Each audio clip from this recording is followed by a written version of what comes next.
So the big question is this: how are real estate investors who don't have a ton of free time, don't have access to off-market deals, and didn't start life on third base, how do we grow a real estate business conservatively to support our families, finally leave the corporate rat race, and build a legacy? That is the question, and this podcast will give you the answers.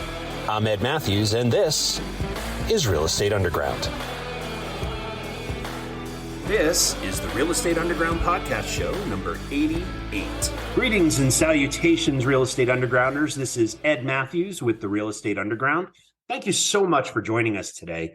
Today is another really cool, interesting conversation. So I actually came across this person as on Facebook, following her around holistic self-confidence. Turns out she's a real estate investor as well, and a whole bunch of other things. And so Alexandra Dotcheva, thank you so much for joining us today. It's a pleasure to see you and to finally meet you, because like I said, I've been following you for quite some time. So welcome.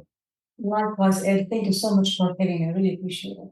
Absolutely. Absolutely. So for the folks out there that haven't followed you on social media yet, I'm curious about if you could tell the audience, your background story and how you got to be where you are today.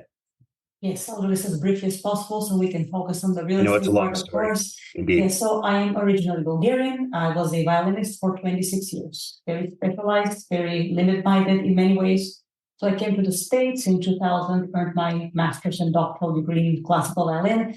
And then in 2008, I realized I wasn't competitive enough. The market was shrinking for classical music, and I went into nursing. I put myself through nursing school. It was one of the hardest decisions I ever made because my parents were against it. Colleagues were like, what are you doing after all these years of work, practicing 79 hours a day for decades? So nursing school, then I became an active part of the nurse workforce as a nurse in 2011.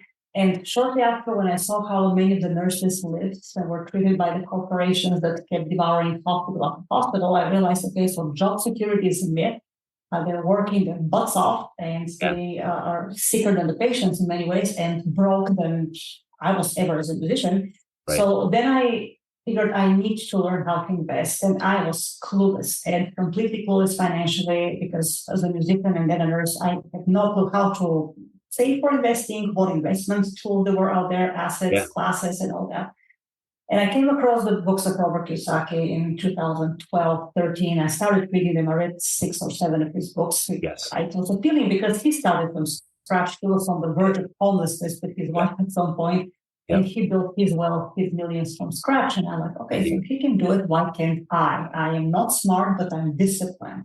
So if I make myself learn this stuff, I should be able to, choose an asset class and prosper in it. Yeah. And he really got me engrossed in real estate because he's so passionate about it. He has this ability to explain difficult things in a very nice way that somebody like me would understand. Yeah, and me, right? It's absolutely.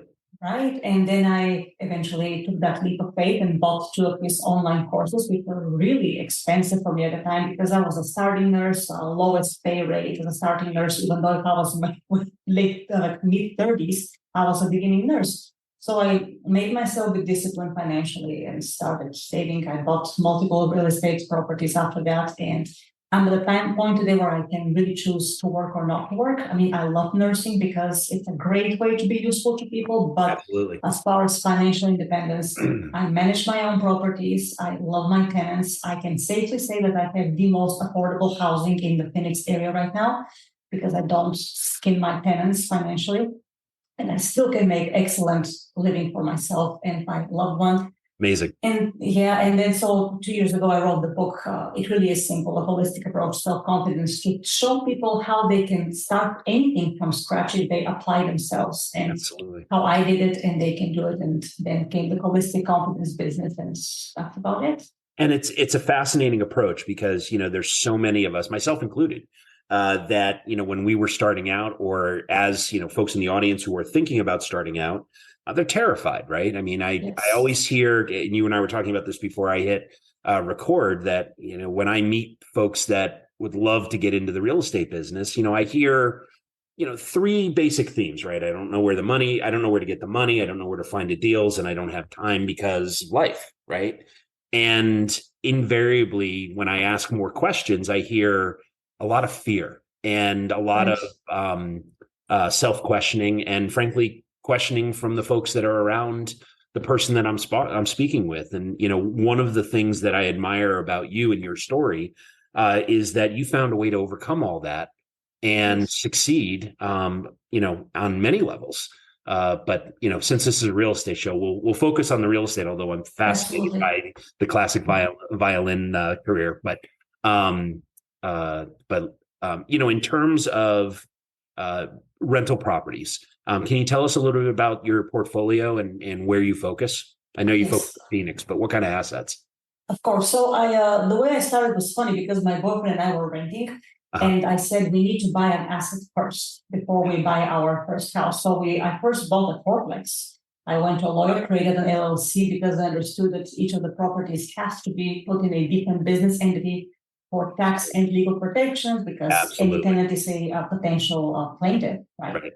And also the most important part actually legally is also the trust. You have to create a trust. It's a one-time expense with your lawyer. So you can put all of your assets under that because that's even better protection than the LLCs themselves. Right. So once we bought the fourplex, we lived in one of the apartments. And it was great because I got an FHA loan as a first-time homeowner and only put 3.5% down on that property. We renovated all the other three apartments. We lived in the remaining one apartment as broken and old and unpainted and disgusting as it was because the previous landlord was an absentee guy from California. I'm in Arizona. So he was treating the tenants like dogs, basically. So we decided we're not going to do that. Fixed the apartments. And then after a year and a half, when my boyfriend bought our house, we fixed the fourth apartment. But the point is we first bought the asset, and a way to start investing if you're renting and you don't know where to start, you can buy a duplex, triplex, or fourplex. Now, in our case, the duplexes and triplexes were really overpriced. I mean, to be more precise, in 2014, the duplexes were overpriced, but the triplexes were in pretty nasty areas in Phoenix, the ones that I found for sale. So that fourplex somehow worked out. It was in a relatively okay area and a decent price. Nice. So, but the challenge with the fourplex, as you may know, is you have all the problems quadrupled because you may have a broken AC or a heater, but then you have four heaters, actually 5 heaters, because there is a laundry room involved with all these details that people freak out about. But it was a very steep, great learning curve for me because if I can do it with a fourplex, then I can do it with anything else. So then I bought several single-family homes, which have been excellent because with the single family, you fix it in a week. I had to learn how to paint, and my boyfriend taught me that. I had no skill whatsoever, but realized, hey, if we learn to paint, I can save a lot of money on handyman and then leave the really tough stuff for the professional contractors. So you recover these properties and you, with the houses, the tenants come immediately. And I've had these tenants for 5, 6, 7 years now. They don't leave because my prices are very reasonable. I want to suggest to people who are looking into real estate, the way I do that, of course, I always visual the markets. I research properties. I look at 300 or so before I place 5 or 6 offers. And each offer is different because each property needs specific things to be done before I can offer to the tenants. And when I look at the rents in the market, I like to start in the middle of the market. So I'm competitive, but not like, overpaying without income, because I make income immediately after I start. I even make income before my first mortgage payment is done if I'm able to recover the property fast enough before the tenants get in. But once I'm at the middle of the market and the tenants live there, then I really gravitate towards the lower end of the market because there are tons of greedy investors out there that will inflate the market, and then the prices of the rentals get inflated. And what we're seeing this year and last year, recent renewals at $400, $500 increase. I've never seen anything like that before. And I vowed I would never do this to the people that I offer my business to, because the whole point of being a renter is to be affordable. And I was a tenant myself for 14 years straight in this country before I bought this first fourplex we're talking about, And I admire that. We operate with a similar philosophy in that I'm fine with being 85, 90% of the market, right? And that is usually for open units.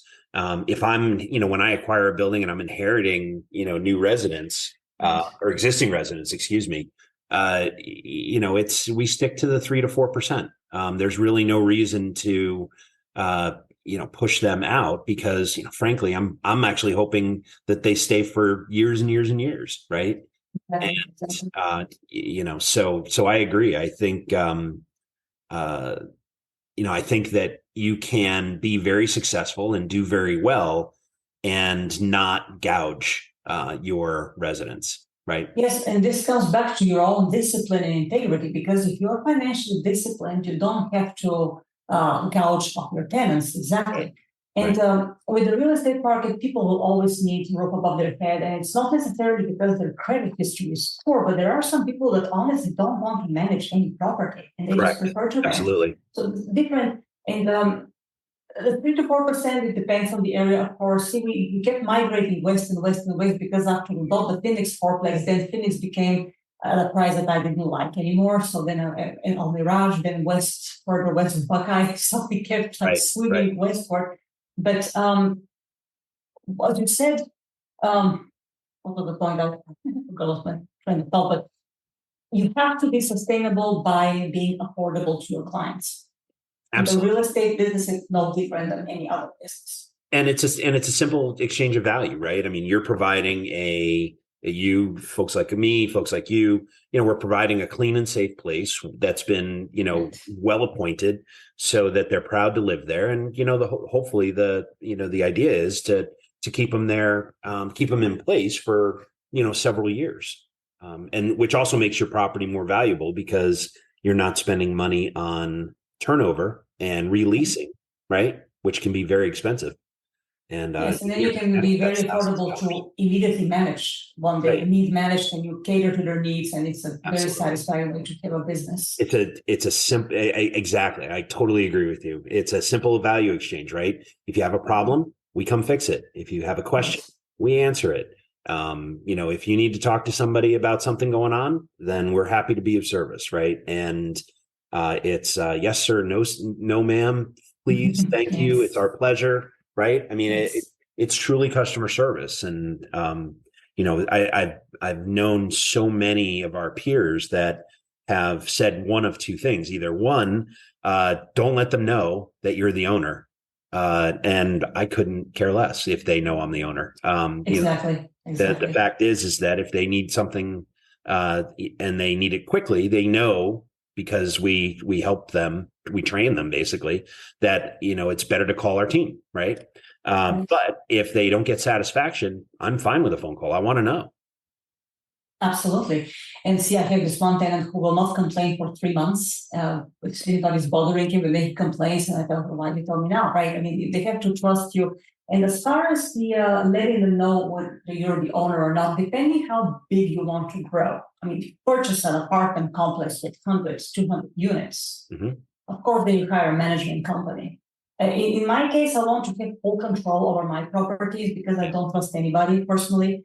And finding a good manager is worth your weight in gold, they say, right? But how do you trust them? I see lots of instances where the manager says they're going to do something and they don't do it. And I'll still manage my bookkeeping and my tenants and my repairs much better than somebody else that doesn't own the property.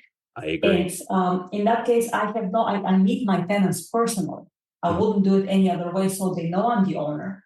And I put very reasonable and firm, clear conditions in front of them. And I tell them, look, I'm a very reasonable landlord, but these are the 3 conditions. You pay your rent on time, you keep my property clean, and you do not disturb the other tenants on the property. These are very simple rules, and they agree to them. If they don't agree to them and they turns out to be a disaster tenant within a month, because I know within a month or so. I've had 3 evictions in the 9 years I've been in business. It's not pleasant, but you will have to also make that decision and act on it. I know it's scary to many people to say, oh, I can't evict people. Well, if you have to do it though, part of the business. Have to, because you'll have to, you lose your good tenants. Right. With somebody who didn't keep their promise and is not abiding by the legal agreement called the rental lease. Right. Okay, so Agreed. Yeah, I mean the residents in any building have the right to quiet enjoyment of their home, right? And so if you've got exactly. someone who is a bad seed who is disrupting the building, Mhm. and you are afraid or hesitant to move on from that resident, uh, think about it from the perspective, the point you just made, which is if you don't get rid of the problem, then the problem will overcome all of your good residents and you'll start to lose them instead. So, pick your poison. Which one would you rather lose? The good resident Exactly. or the problem resident, right? Absolutely. I mean, I've been threatened. I've been through a lot of stuff by now, but there was one case that actually my other residents came to me with me to court to testify against the tenant that was disrupting the whole Wow. process of the building and everything. And that was the last eviction several years ago. It was in Yeah. 2018. It wasn't, again, it's not pleasant. I'm not saying it's easy. I'm not saying it's pleasant, but if it has to be done, Right. it's like everything else that you need to do with your property, your business, your life, your health. It's something you have to do. You don't put it off. It's a bad problem. Solve it as soon as efficiently as you can. Yeah, absolutely. So let's get into your investment criteria, your buy box. So when you look at a property and you're thinking about buying it, what are some of the attributes that you're looking for in terms of the financial attributes, location, whatever? How do you decide, what filter do you send these potential acquisitions through to determine whether they're a good fit for your operation? Right. So the area has to be preferably growing, coming up and growing area. So it's not still as expensive as the other areas because the markets change rapidly and the more established markets get expensive or quicker from what I have noticed. Can I stop you right there? When you say Of course. growing, what's growing? The population, the price The point? area is growing in terms of employment, attracting more employment, more businesses and all that. That's the growing area that Okay. it's not it hasn't hit boundaries yet. It's not about to burst with the boundaries like you have Scottsdale, for example, that they have strict rules how much to grow the city, and then you don't grow the city anymore, which is smart. But then you have Phoenix, which is very famous. People come from all over the world, the country, excuse me, and it grows in price very quickly in certain areas. So that becomes out of reach at some point if you really want to stay reasonable within your criteria for down payment and all that, and how many properties you want to buy, right? So that's why we kept migrating west because before that bubble exploded completely now, because the current market, unless you find an amazing deal, some fixer upper that you really can buy at a realistic price, because they're now selling even fixer uppers with ridiculous prices. They think they have a gold mine. Like, no, not really. With seller finance, it's different from when you have to take a loan from a bank. Right. Depends on how you want to structure your deal. But another criterion, so employment, you have to have easy access to amenities, stores, of course, transportation in some cases, and the neighborhood has to be decent. So you have to HOA, no HOA, that depends. I have properties with homeowners associated and properties without. But if it's a fundamentally decent neighborhood that you see that the buildings are well maintained and the people are middle class, people who do their jobs, people who take care of their lives and don't cause trouble, then that's an perfectly fine community for me to be in. Okay, good.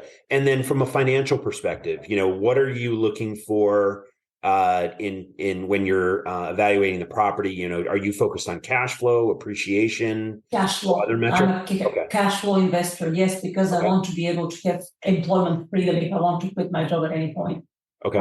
Because the last 2 years, obviously, things became very difficult for people, for nurses and healthcare professionals, and we were presented with some pretty weird choices that we never had to make before.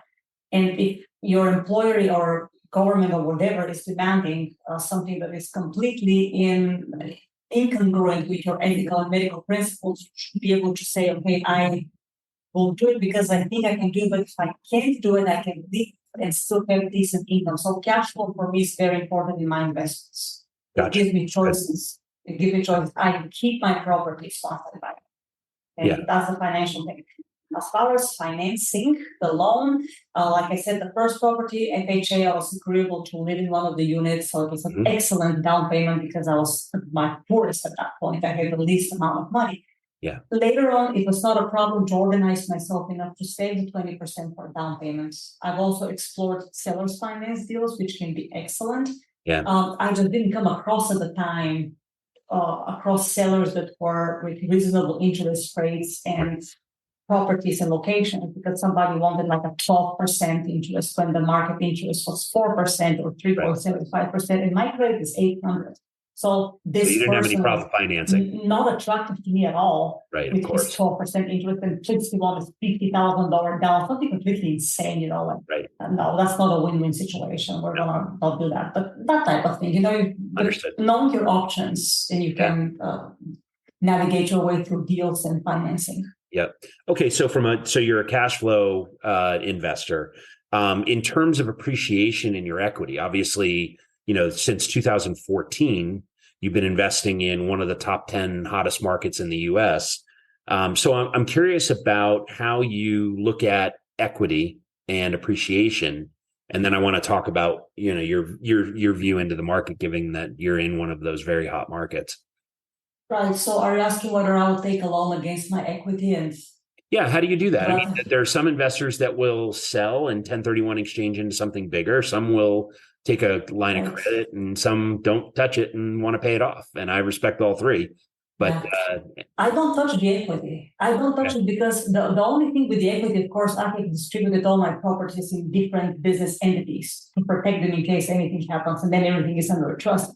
Right. But the equity, I don't have a problem not touching it because, again, I have structured my life in a way that's, for one thing, status display for me is something completely useless. And I came from a family in Bulgaria where, my parents were not the richest people by any stretch of the imagination. And when the events happened in 1989, when the regime fell, the communist regime fell, their professions fell like on the bottom of the pay ladder. Mm-hmm. And so to us, it was just important to have the things we need and still look decent. But I don't drive a Porsche or a Ferrari, so I don't need to take loans with equities just to show off how amazing I am to the rest of the world, because I couldn't care less about that, right?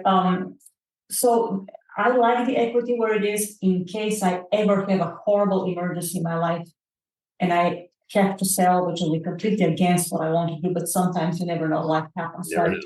Right. I have also, it's not just the equity though. I have built cushion accounts for every single one of my businesses, which comprises at least 3 months worth of mortgage payments for that property in case I lose tenants and I can't find tenants as fast as I want to. Right. Also, on top of that, there is some money for repairs if needed. Right. So each of my LLCs has this very good cushion account, and I don't touch that either. So that's another form of equity, if you wish. Absolutely. It's a very disciplined way. You build it as you buy the property, you build your little cushion account in the savings, business savings or market, whatever you want, with your credit union or bank. Yep. And then you proceed to save for another property. I'm very organized in that way because I want my property set in a certain way financially, and then I go on to the next property. I'm very organized and kind of, narrow-minded in some ways, but it helps me because it keeps me in control of my investments that way. Yeah, well, it's a very disciplined way to approach it, right? Is that, you're acquiring a property, you're fixing that property, you are stabilizing and renting that property. Mm-hmm. And when all of that's done, then you go get another one, right? Then you build the account for 3 months of mortgage with the income from that property. So you just really do everything the way you see it as safest. You treat every property like you treat your own emergency. You have a savings account for emergency expenses from 3 to 6 months in case anything happens. But if nothing happens, you don't touch the account. Just leave it alone. Right. So I operate the same way. I plan for disaster, and when it doesn't happen, we're pleasantly surprised.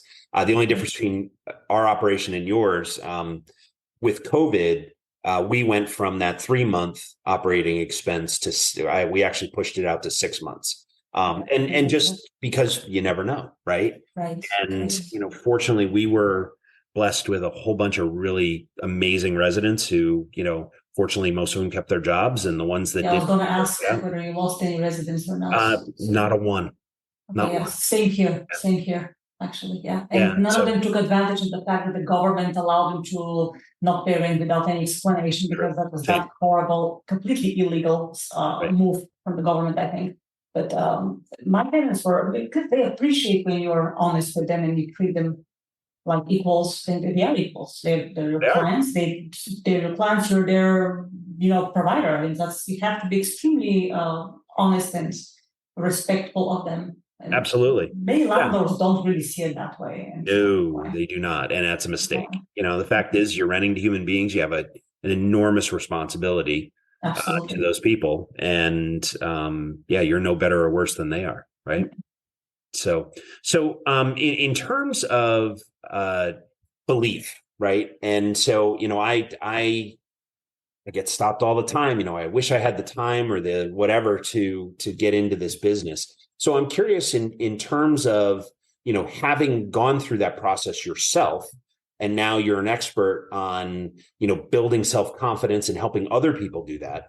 I'm curious what separates the folks that are able to do what you've achieved and versus the ones that are stuck in that, dream phase or whatever you want to call it. Stay with us. We'll be right back. A motivated seller just filled out your web form. If you call back within 5 minutes, you're nearly 4 times more likely to get that seller appointment. But delay your follow-up by even just 10 minutes? Forget it. You're toast. Ella Vista Connect calls that lead back in 60 seconds, qualifies them, and schedules your meeting. Find out how much slow follow-up is costing you. Free calculator at ellavista.com/underground.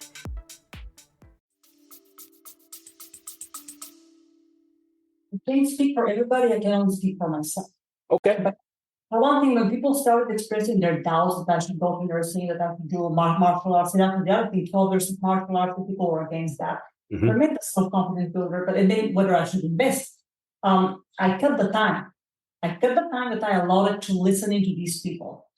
And then I cut the time that I previously allotted to even sharing my intentions with these people. So you make yourself less available to people who don't align with your goals and dreams. And they, again, I tell this to people all the time. They can be the nicest people, the most well-intentioned people, but it's ignorant advice if they don't know what they're doing, what you want to do. So keep respecting, but don't take that advice. So don't waste your time discussing anything with them, because it might take an hour or two to discuss over coffee. And during that hour, you can be planning, researching market, researching investment options or career options, anything that you're afraid to do because you don't have the time. Yeah, you do have the time, but you have to make the time, because It's a matter of priority. Hiding from you is just that you're not utilizing it properly. Yeah. So when you come across someone who is struggling with confidence, right, and they're not sure, I'm sure you mentor folks, just given your background and the fact that you wrote a book and it's been well received. I'm curious about when you're working with somebody who's trying to figure out or build that courage or confidence to get over that hill and start their next career, real estate or whatever. What is it in them that finally gets them to take that big step? Well, in many ways, they're very disillusioned with their current lives, and they hit a certain age when they realize they have nothing to show for. Like me at age 32, when I realized that music was not going to work anymore, even though I had done it for 26 years. And it comes at different age with people, right? So when they're desperate to learn something new, but nobody around them can offer them anything of like practical value, they come to me, and we do a very full examination of what they want, why they want it, and then time management. I make them write me a table of their week, how you utilize the time. What is the condition of your health? Do you have any chronic diseases that are sucking away time in doctor's appointments and sucking money away in medications and appointments? Very important factor. Because I work with patients hands-on all the time. I'm one of those nurses that still does hands-on care with patients, and I'm proud of it because I learned a lot from my patients, and many of them, when they have their health in poor condition, then their finances are in poor condition, and that affects their relationships just as poorly. So I focus on these 3 areas. And then we look at the money. Do you owe any credit cards? How many unpaid balances do you have on credit cards that are damaging your credit score, limiting your buying power? Let's do something about it. How many of these expenses are completely unnecessary at this point, right? So we look into the health, nutrition, exercise, detox, but I'm a maniac on these 3 things. Then we look into their careers, then the financial aspect. I mean, we rip everything apart. Sure. And the time management. And then, and who are you spending your time with now? Who told you that? Why are you 1 hour today with this person who can contribute anything to your life? Right. Because of childhood memories? No, you need to restructure everything. So they realize eventually, I mean, pretty soon, that everything is so connected. The 5 life aspects of health, career, finances, relationship, and ultimately spirituality. Mm-hmm. That then they become much more territorial with their time gradually, on a gradual basis. But some of them sooner than others, when they see the value of taking control of their time and how much more they can do with their time as far as their physical well-being, mental well-being, and financial well-being. Yeah, and I couldn't agree more. You know, the fact is that it comes down to decisions and choices, right? And you know, you can choose to play video games or you know, go out and party on Friday night or watch movies or whatever, TV or whatever, right? And those are choices. And you know, I'm not saying don't ever do it. I mean, I watch movies all the time. I watch TV on a semi-regular basis. I'm a sports fan. Most of my watching is basketball and baseball and football. But you know, the fact is that we have choices, right? And you know, I did an exercise with a group that I was speaking in front of where we broke down the 168 hours that you have in a week. And you know, went through the process of, okay, let's say you work 60 hours and you want to go out for fun, you know, 2 hours a night, and you want to go, you know, have fun on Saturdays and Sundays for 8 hours, and you know, all the other, and we talked about all the other things that they could possibly do, and you know, the math works out, and obviously you're sleeping 8 hours a night, so there's a third of your week gone. And, you know, when I've done this exercise in the past, we can usually identify 25, 26 hours a week that you are doing something that's keeping you from doing what you say you want to do. Right. Exactly. And so, you know, it can be as simple as your Netflix subscription. It's a form of procrastination. Yeah. It's a form of procrastination and false excuse, false security that you're doing something that's important. It really isn't at all. Yeah. You're wasting your time royally. Yeah, agreed. So I'm curious about also how you operate your business. You know, I also manage all, you know, my team and I manage all of our properties here. And so my background is technology and process, right? So, you know, I'm a big systems person. And so I'm curious, you know, what is your approach to managing your properties, and what are the systems that you put in place or pay attention to? For one thing, I always have the agreement with the tenants. If there is a problem, call me right away. Okay. Then we inspect the properties. One of the fourplex, we go every couple of weeks to see if everything is good, to clean up around, do some landscaping if necessary. Yep. The other properties with several of the single family homes, the tenants are very self-sufficient, and some of them actually like to repair things. If I buy the part, they repair the one needs to be repaired. It's wonderful. We get this very nice relationship, especially with one family that the husband is so handy that he says, I just want it to fix immediately. Get this part from Lowe's for me. I'll pick it up and I'll fix it today. They can show me a picture of what he fixed the part. He first sent me a picture of the broken part. So that's one part of the management. If they can't fix it, I have, of course, a team of plumbers, electrician, handyman. You know, Ed, it's funny because when you start building a business, you think of the lawyers, of the rent, the lenders, the real estate agent, and all that, but you don't realize that the hardest and most important part to have and keep is the contractors. Yes. Fairly priced contractors, especially if they work under their own license, they're not part of a company, they're the hardest to find because everybody wants them for their wonderful prices. Right. And that's the most important part of the team, right? So then if the tenant can fix it, I send the contractor that I need, communicate with the tenant. And as far as bookkeeping and accounting, I do my own. I always immediately document every expense, every financial transaction that's happened on the same day. I document it. I don't put off, never put off. And that's my minutes. So at the end of the year, when I send it to my tax accountant, I had this beautiful document with all the expenses and income and repairs, renovations, difference between repair, difference between improvements in repairs, because these are Right. differently taxed, differently, viewed by the IRS, all these things. But I do all that myself. I wouldn't have it any other way. It keeps my brain working, and I do this. I don't use a fancy bookkeeping software. I'm my own bookkeeping software with the simplest word file for each business. Interesting. But seriously, I mean, it's worked great.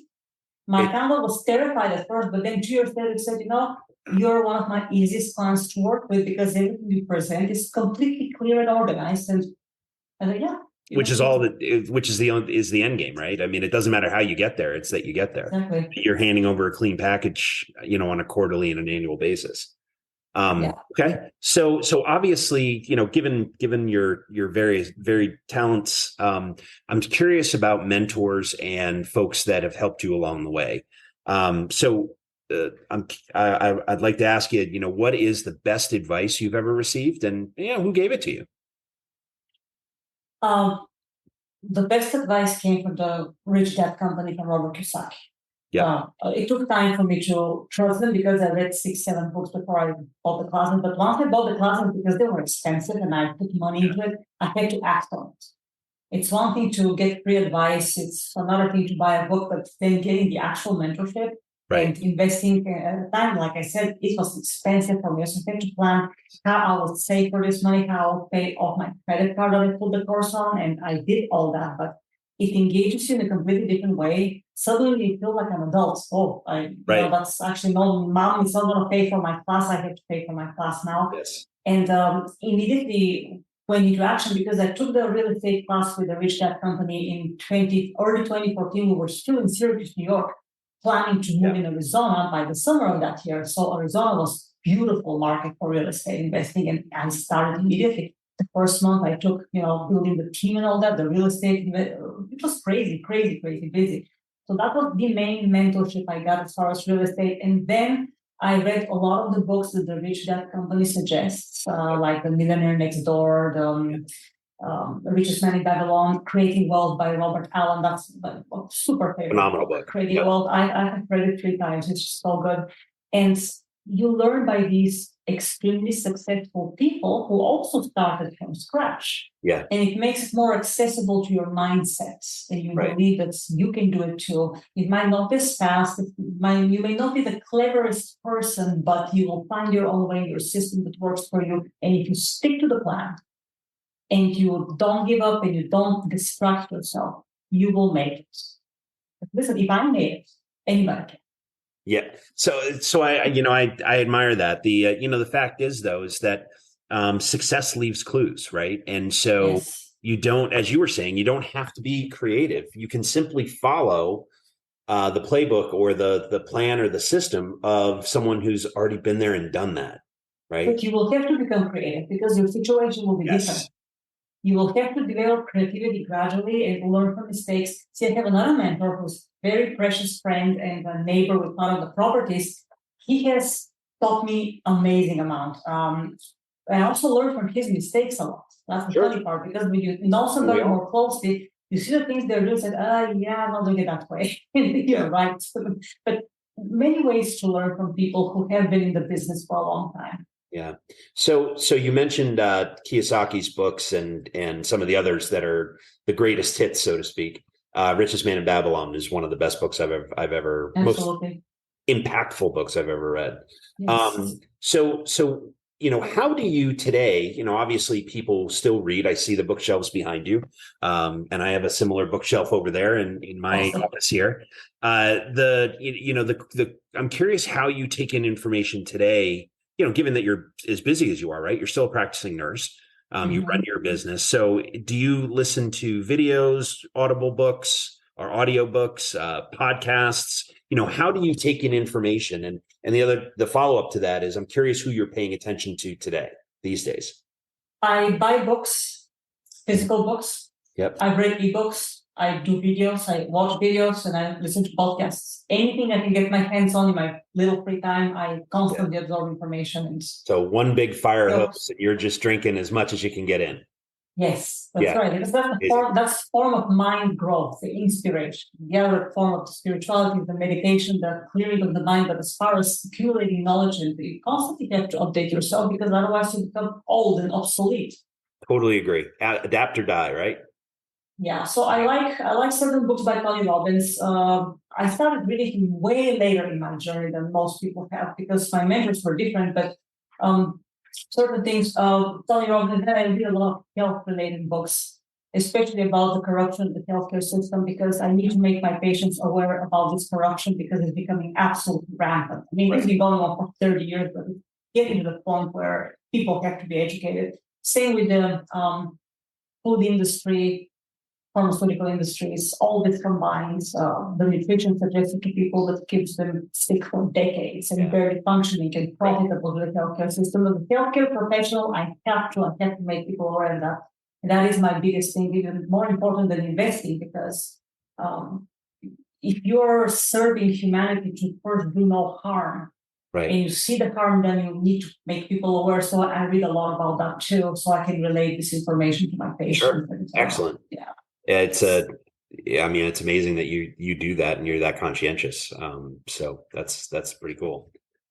So let me ask you, you've had a lot of different life experiences and you are where you are today.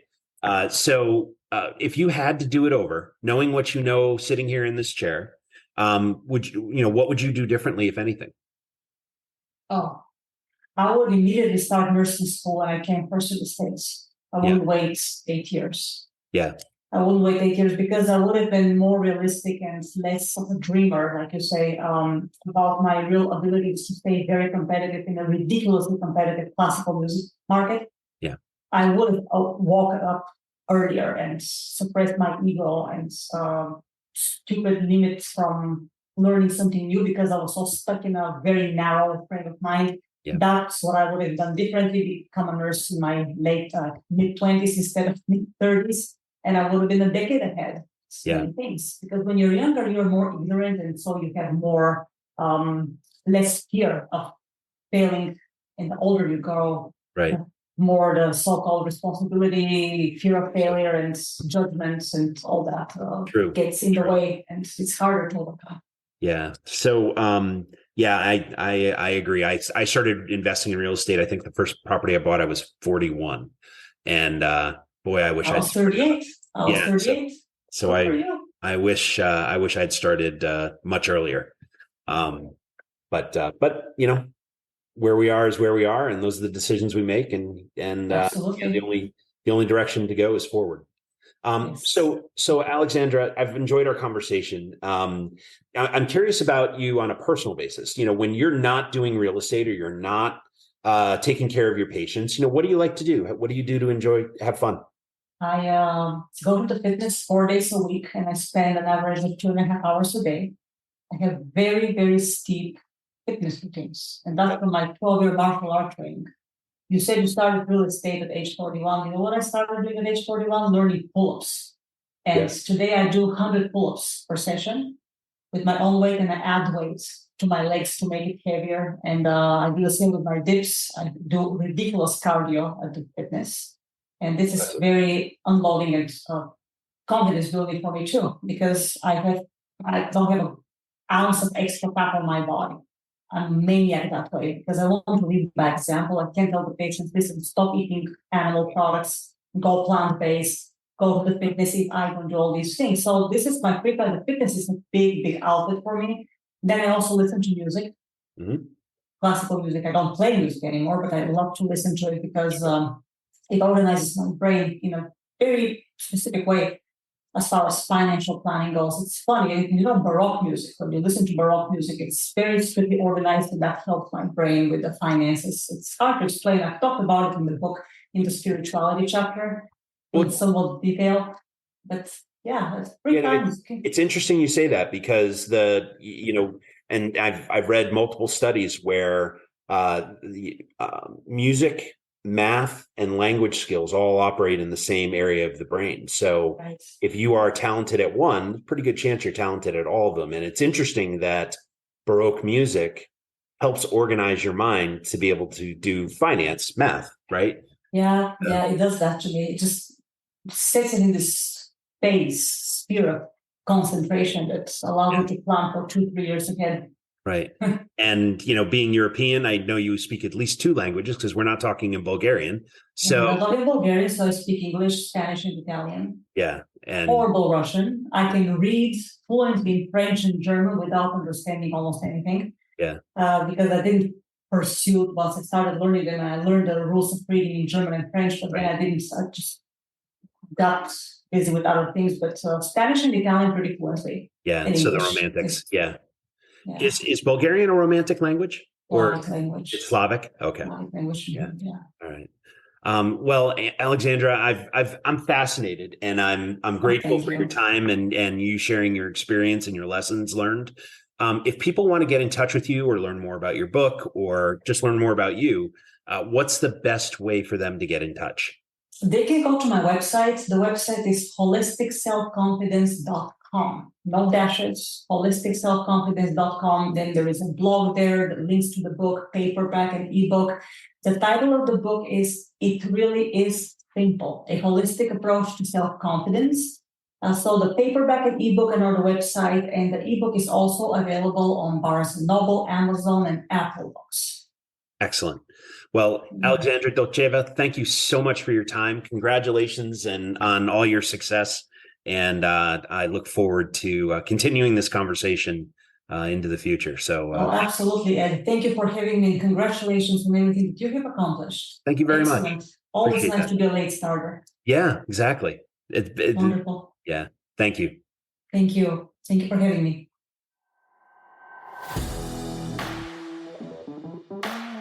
This has been the Real Estate Underground podcast, a Clark Street Capital presentation. Thanks for joining us. If you're enjoying the show, please remember to subscribe and share it with your friends. If you'd like to learn more about Clark Street Capital and our upcoming projects, please join our investor club at clarkst.com/join. Until next time, happy investing. This has been the Real Estate Underground. Don't forget to subscribe. It helps us grow. Until next time, Undergrounders, remember your real estate journey begins with a simple step forward. Now get to it. Bye for now.